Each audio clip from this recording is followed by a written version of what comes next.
සාදරයෙන් පිළිගන්නවා මගේ යාළුවෝ හැමෝම ලංකා ගාඩන් YouTube නාලිකාව වෙත. ඔන්න ටික කාලයකට පස්සේ තමයි අපි මේ නැවත මුණ ගැහෙන්නේ. ඉතින් ඔයගොල්ලෝ බලන්න මේ මම ඉස්සරහා තියෙනවා අලංකාරවත් කොකනට් බොන්සයි පැලයක්. මෙන්න මේ පැලේ ඉතා අලංකාරවත් විදිහට බලන්න කොළ පොඩි වෙලා අතු විහිදිලා ලස්සනට හැදිලා තියෙනවා. මේ පැලේට දැන් වයස මාස 8ක් වගේ තමයි. ඉතින් මම මගේ නාලිකාව තුළින් විවිධාකාරයේ පැල මීට කලින් වීඩියෝ තුලින් ගෙනල්ලා තියෙනවා. ඉතින් අද දිනේ ගේන්න උත්සාහ කරන්නේ මෙන්න මේ වගේ පැලයක්. ඉතින් ඔයාලත් ආසයි නේද මේ වගේ පැලයක් ඔයාලගේ ගෙවල් ඉස්සරහා ලස්සනට අලංකාරවත් විදිහට තියාගන්න. ඉතින් මම අද උත්සාහ කරන්නේ ඔයගොල්ලන්ට මෙන්න මේ වගේ පැලයක් හදාගන්න කොහොමද කියලා අධීරෙන් අධීර ඔයගොල්ලන්ට පැහැදිලිව කියලා දෙන්න. ඉතින් රැඳිලා ඉන්න අවසන් වෙනකම් වීඩියෝත් එක්ක ඉතින් ඔයගොල්ලන්ට හොඳ තොරතුරු ටිකක් ගන්න පුළුවන් මගෙන්. බොහොමත්ම ස්තුතියි. ඉන්නකෝ දිගටම රැඳිලා.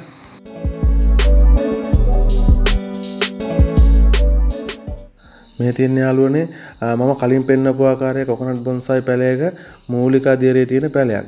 මට මේ පැලේ හම්බෙනකොට ඊටාම පුංචි පැලයක්. ඉතින් මම කරේ මේකේ ලෙල්ල සාමාන්‍ය ගානකට අයින් කරලා මෙන්න මේ වතුර භාජනයකට දාලා මුල් අද්දවගෙන තියෙන්නේ. ඉතින් ඔයගොල්ලන්ට කරන්න තියෙන බොහොම පොඩි කාරණයක්. ඉතින් වතුර භාජනයකට මේ වගේ පැලයක් අරගෙන දාගෙන පැලේ වේලෙන්න නොදී ඒ පැලේ ආරක්ෂා කරගන්න. ඉතින් ඔයගොල්ලන්ට මේ වගේ මුල් අද්දව ගන්න පුළුවන්. මේ මුල් දිහා බලන්න ඔයගොල්ලන්ට පේනවා පරණ මුළුත් තියෙනවා මෙතන. මේ උනට අපිට හරි පහසුයි මේ වතුර භාජනයක පැලයක් මෙන්න මේ විදිහට පුහුණු කරන එක. ඉතින් මාස කිහිපයක් යනකොට අතු කප්පාදු කරනකොට ඔයගොල්ලන්ටත් බොහොම අලංකාරවත් පැලයක් ලබා ගන්න පුළුවන්. ඉතින් ඇත්තටම පොල් පැලයක් පුහුණු කරන එකේ ගොඩක් වාසි තියෙන වතුර එකක මම ඉදිරියේදී ඔයගොල්ලන්ට අරන් එන්නම්. මීට මාස එකමාරකට විතර කලින් දවසක් මම මේ පැලේ සුද්ධ කරන අවස්ථාවක මම ඔයගොල්ලන්ට පෙන්නන්නම්. මගේ අතින් මේකේ ගොබේ කැඩුනා. ඒත් මම මේ පැලේ අයින් කළේ නැහැ. ඉතින් බිඳුනට පස්සේ තියාගත්තා. මේ පැලේ හදන්න පුළුවන් කියලා මම දන්නවා. මම දැකලා තියෙන ගොඩක් මේ වගේ බොන්සායි කලාවේ නිරණ කට්ටියට මේ වගේ ගැටලු තියෙනවා, අත්දැකීම් තියෙනවා. මේ පේන්නේ මගේ අතින් බිඳුන දැල්ල තමයි. මෙන්න මෙතන බලන්න.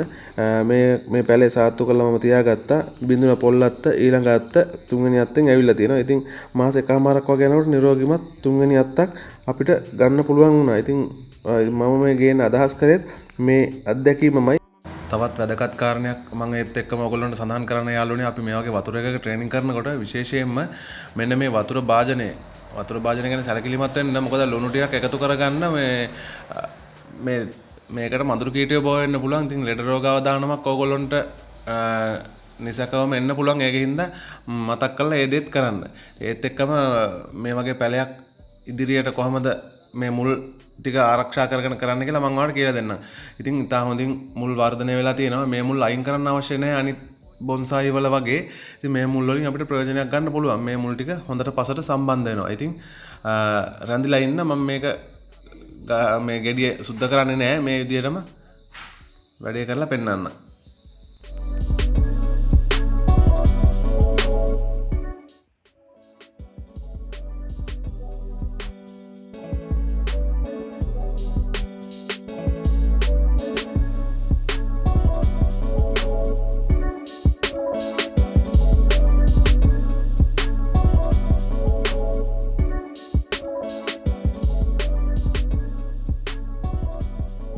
මේ බලන්න මේ මල් පෝච්චිය මේකත් මම විසින්ම සකස් කරගත්ත එකක්, අලුත් නිර්මාණයක්. ඉදිරියේදී මම දිනේක ඔයගොල්ලන්ට මේ වගේ පෝච්චියක් හදන විදිහේ වීඩියෝකුත් අරන් එන්න අදහස් කරගෙන ඉන්නේ. ඉතින් මෙතනදී ඔයගොල්ලෝ මේ පැලේ හිටව ගන්න ගැන වැඩි හිතන්න යන්න එපා. මොකද මම නම් මේ ගෙඩිය වැහෙන විදිහට තමයි මේ පැලේ හිටව ගන්න අදහස් කරගෙන ඉන්නේ. ඉතින් ඔයගොල්ලන්ට ඊට වඩා වෙනස් අදහසක් තියෙනවා නම් ගැටලුවක් නැහැ. මේ වගේ පැලයක් හිටව ගන්න වෙන කට්ට සුද්ධ කරගෙන මේ අලුතෙන් එන මුල් ඔයගොල්ලන්ට පේනවා ඇති. මේ මුල් උනත් බොහොම පරිස්සම් කරගෙන කටුව සුද්ධ කරගන්න පුළුවන්. වෙලි කොලයකුයි පිහියකුයි පාවිච්චි කරලා අපිට සියුම් ලෙස. මොකද මීට කලින් මම ඒ සුද්ධ කරන වීඩියෝ දාලා තියෙනවා මගේ channel එකට. ඔයගොල්ලෝ ඒව බලලා ඔයගොල්ලෝගේ පැලේ ඔයගොල්ලන්ට ඕන ස්ටයිල් එකට හදාගන්න. ඉතින් මම අදන ආකාරයට මට මේ ලෙල්ල මෙහෙම තියෙන එකේ ගැටලුවක් නැහැ. ඒක නිසා මම මේ ආකාරයෙන්ම පෝච්චිය හිටව ගන්න තමයි අදහස් කරන්නේ. ඉතින් මේ වීඩියෝ බලන්න ඕන ඔයගොල්ලෝ මගේ නාලිකාවේ පරණ වීඩියෝ බලන්න අරන් හදාගන්න පුළුවන්. මෙන්න මේ ආකාරයට තමයි මම මේක හිටවන්න අදහස් කරගෙන ඉන්නේ.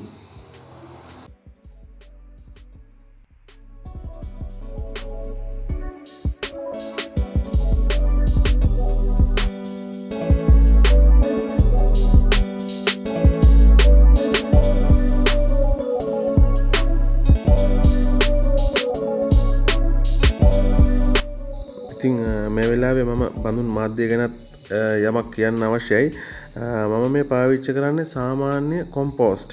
ඉතින් මේකේ මතු පිටපස් ඒ වගේ කොම්පෝස්ට් දෙක තමයි මම කලවම් කරලා වැලිත් එක්ක දාලා තියෙන්නේ. ඉතින් ඔයගොල්ලන්ට පුළුවන් ඒ වෙලාවේ ඔයගොල්ලොන්ගේ බඳුන් මාධ්‍යයට ගොම පොහොර, එළු පොහොර හෝ කුකුල් පොහොර වගේ දෙයක් කලවම් කරගන්න. මොකද තවත් පෝෂණ ගුණෙන් වැඩි වෙන නිසා.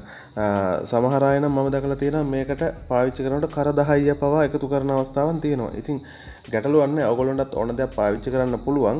අවසාන ප්‍රතිඵලය වෙන්න ඕනේ මනා ජල වහනයක් තියෙන්න ඕනේ මේ පැලේ හිටවපුවාම.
බලන්න මගේ යාළුවනේ දැන් අපි මේ පැලයට පස් පුරවගෙන අවසන් මේ පැලේ 75ක් විතර අවසන් කරලා තියෙන්නේ. ඉතින් ඔයාලට තියෙන්නේ මේ වගේ පැලයක කොහොමද ලපටි ගොබයක් බින්දිලා ඉතින් බිඳුණු තැනින් ආපහු එනකොට කොහොමද කප්පාදුවක් කරන්න කියලා මම ඔයගොල්ලන්ට පෙන්නන්නම්.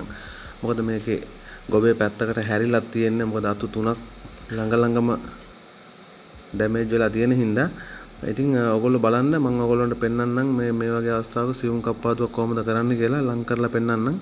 බලන්න මෙන්න මෙතන මේ බිඳුන අත්ත ගාව තියෙන හනසු කොටස් දෙපැත්තෙන් දාර දෙකෙන් අයින් කරලා ඔයගොල්ලෝ අර කැඩුන මුල්ම අත්ත තියෙන මුල්ම අත්ත තීරු විදියට පහළට වෙන් කර ගන්න ඕනේ.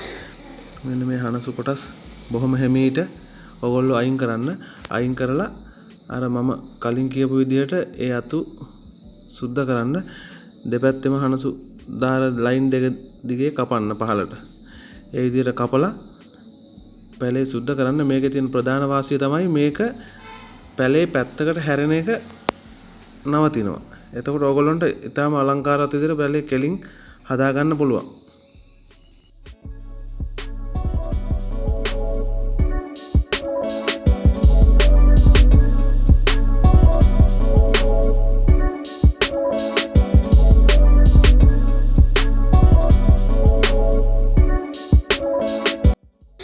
මෙතන මේ තියෙන්නේ මම ඔයගොල්ලන්ට අර කලින් කියපු මං අතින් බිඳුන අත්ත ඒකේ පොල් පිත්ත විතරයි මෙතන ඉතුරු වෙලා තියෙන්නේ. ඉතුරු කොටස කැඩලා හින්දා මෙන්න මේ වගේ කොටසක් ආපුවම ඔයගොල්ලෝ පහළට තීරු විදිහට කැපුමක් යොදා ගන්න ඒ අත්තට. එතකොට ඒ දැල්ල එන අලුත් දැල්ලට පහසුවක් එහෙම ඒ අත්ත අයින් කරලා තියෙන එක. ඒකින්ද ඔයගොල්ලෝ බොහොම කල්පනාවෙන් මොකද අනිත් අතු වලට හානියක් වෙන්න පුළුවන්.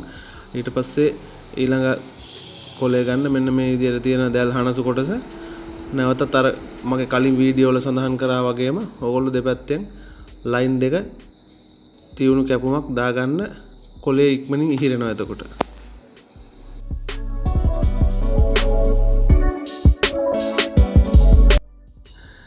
ඊටාම සියුම් විදියට සුද්ධ කරන්න තියෙන අවස්ථාවක් තමයි මේක. ඔයගොල්ලෝ පරිස්සමින් මේ වගේ අවස්ථාවක පිහිය හසුරවන්න ඕනේ.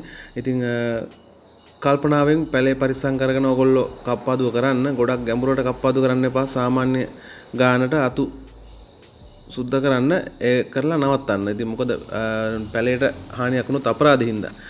ඉතින් මෙන්න මේ මම වුණත් සුද්ධ කරන්නේ බොහොම පොඩ්ඩයි.